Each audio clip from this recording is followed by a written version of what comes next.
ഞങ്ങളെ ഗ്രൂപ്പിന്റെ ഒരു അവസ്ഥ ഇപ്പോ പ്രിയദർശിനി വന്നതിന് ശേഷമുള്ള പ്രൈവറ്റ് ബസിന്റെ വായര ഒരാളും അനക്കൂല്ല. നിങ്ങളെ ബസ് ഓടുന്നെങ്കിലും ഉണ്ടല്ലോ. ഇവിടെ ഞങ്ങളെ ഗ്രൂപ്പൊക്കെ എന്നോ ചത്ത്. ഒരു സുയ്യിട്ടിട്ട് പോലും ഒരുത്തനും ഒരു മൈൻഡും ഇല്ല.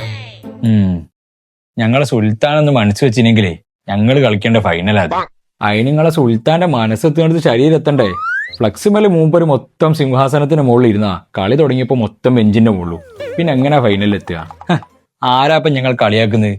യൂറോ കപ്പാണ് വേൾഡ് കപ്പിനേക്കാളും വലുതെന്ന് പറഞ്ഞിട്ട് നിങ്ങളോ? നിങ്ങൾ ഉണ്ടാരും വേൾഡ് കപ്പിന്റെ ഫൈനൽ കണ്ടിരിക്കുന്നത് എങ്ങനെമാര്? നമ്മൾ തമ്മിൽ അങ്ങോട്ടും ഇങ്ങോട്ടും കച്ചറ കൊണ്ട സമയമല്ലത്. നാളെ ആ ഫൈനൽ ഓല ഇടയിൽ കുത്തിരുന്ന് കാണണ്ടേ? എനിക്ക് അത് ആലോചിക്കുമ്പോളാ അതിനൊക്കെ ഉള്ള വയ്യ നേരത്തെ കണ്ടിച്ചിരിക്കുന്നത്.